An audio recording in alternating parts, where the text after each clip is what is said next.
দর্শক, গত ১০ তারিখে ভবানীপুর ইউনিয়নের জামালপুর গ্রামে যে হত্যাকাণ্ডের ঘটনাটি ঘটেছিল, সে হত্যাকাণ্ডের ঘটনা শেরপুর থানা পুলিশ ১৮ ঘন্টার মধ্যে সেই রহস্যটি কিন্তু উদ্ঘাটন করেছে। আহ, এই হত্যাকাণ্ডের সঙ্গে জড়িত যে দুইজন আসামি, তার আপন ভাতিজা, তাদেরকে কিন্তু গ্রেফতার করা হয়েছে এবং আজকে আহ, শেরপুর থানা পুলিশ তাদেরকে আহ, বগুড়া জেল হাজতে কিন্তু প্রেরণ করেছে। দর্শক, এই হত্যাকাণ্ডের সাথে আহ, যারা জড়িত তারা কিন্তু হামিদুল মণ্ডল, যে নিহত ব্যক্তি, তার কিন্তু আপন ভাতিজা। এবং আমরা যতটুকু জানতে পেরেছি যে তার সঙ্গে, তার ভাতিজাদের সঙ্গে প্রায় ৭০০ থেকে ৮০০টি মুরগি মারা যাওয়ার একটি ঘটনা ঘটেছিল।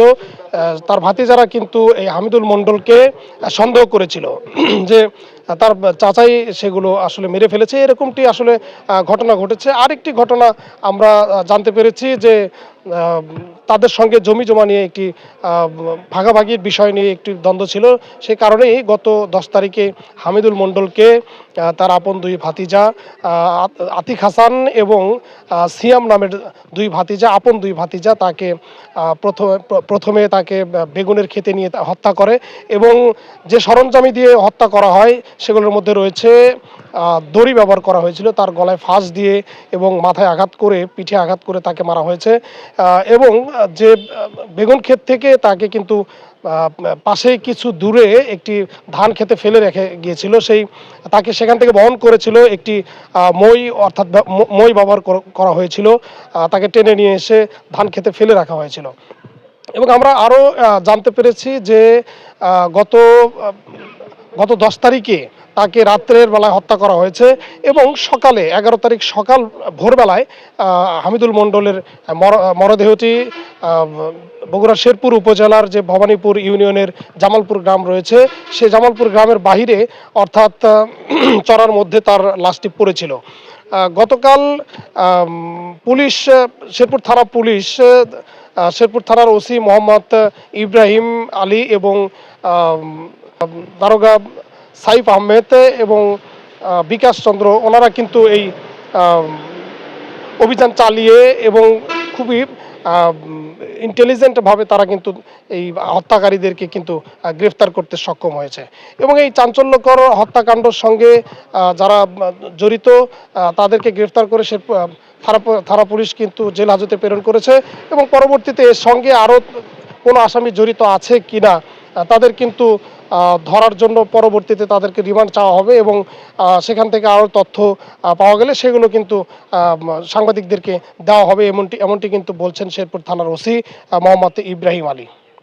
গত 10/11/2026 তারিখ বিকেল হতে 11/1/2026 তারিখ ভোর পর্যন্ত যে কোনো সময় ভবানীপুর ইউনিয়নের জামালপুর গ্রামস্থ মাঠের ভিতর একটা লাশ পাওয়া যায়।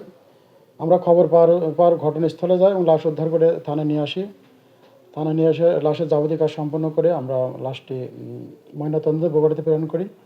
এই লাশের হত্যাকাণ্ডের মূল রহস্য উদ্ঘাটনের জন্য পুলিশ সুপার বগুড়া মহোদয় এবং আমাদের শেরপুর সার্কেল সজীব শাহরানের তত্ত্বাবধানে আমরা মূল রহস্য উদ্ঘাটন এবং হত্যাকাণ্ডে কারা জড়িত আছে এটার জন্য ব্যাপক চেষ্টা করি এবং ওই ভবানীপুর সহ আশপাশ এলাকায় আমরা গোয়েন্দা নজরদারি জাল বিস্তার করি। এরই প্রেক্ষিতে গতকাল বেলা ৩টার সময় আমাদের শেরপুর সার্কেলের তত্ত্বাবধানে এবং আমি সহ আমার টিমের মামলা তদন্ত করার এসআই সাহেব সহ অন্যরা জামালপুর গ্রাম হতে আতিক হাসান ও আইনের সাথে সংঘর্ষে জড়িত রাকুল হাসান সিয়ামকে আমরা অ্যারেস্ট করি। অ্যারেস্ট করার পর তাদের দেখানো স্বীকারোক্তি মতে হত্যাকাণ্ডে ব্যবহৃত একটি মইয়ের একটি অংশ এবং হত্যাকাণ্ডে যেটাতে ফাঁসি দিয়েছিল সেই রশি উদ্ধার করি এবং বেগুনের খেতে যে উদ্ধার করি, বেগুনের গাছ উদ্ধার করি। মাঠের ভিতর দিয়ে মই দিয়ে টেনে নিয়ে গেছিলো, সে টেনে নেওয়ার ছবিও আমরা ভিডিও ফুটেজ দিই এবং টেনে নেওয়ার ছবিও আমরা মোবাইলে ধারণ করি। তা আসামিদের জিজ্ঞাসাবাদ করি, আসামিদের জিজ্ঞাসাবাদে রিমান্ডের আবেদন সহ বিজ্ঞ আদালতে প্রেরণ করি। এলাকায় আমরা গোয়েন্দা নজরদারি অব্যাহত রাখছি।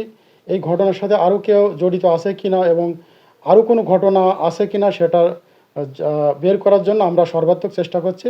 আপনারা আমাদের পাশে থাকবেন ইনশাআল্লাহ এই ঘটনা আমরা বের করতে সক্ষম হব। দর্শক, আপনারা জানেন যে এই হত্যাকাণ্ডটির রহস্য উন্মোচনের সঙ্গে যে সকল অফিসার সম্পৃক্ত রয়েছে, যাদের কারণে এই হত্যাকাণ্ডর মূল রহস্যটি উদ্ঘাটন হয়েছে, তাদের মধ্যে অন্যতম হচ্ছে বগুড়া জেলার এসপি মহোদয় মোহাম্মদ শাহাদত হোসেন এবং শেরপুর থানা সার্কেল জনাব মোহাম্মদ সজীব শাহরিন এবং শেরপুর থানার ভারপ্রাপ্ত কর্মকর্তা ওসি মোহাম্মদ ইব্রাহিম আলী এবং তদন্ত মোহাম্মদ জয়নুল আবদিন এবং উপস্থিত দারোগা ছিলেন সাইফ আহমেদ সহ বিকাশ চন্দ্র। আরও কিছু টিম নিয়ে তারা কিন্তু এই হত্যাকাণ্ডের মূল রহস্যটি উদ্ঘাটন করতে সক্ষম হয়েছে। দর্শক, এই ছিল আমার কাছে সর্বশেষ তথ্য। পরবর্তীতে এই হত্যাকাণ্ডের আরও কোনো তথ্য আমরা যদি পেয়ে থাকি, সেগুলো আপনাদের সামনে তুলে ধরার চেষ্টা করব।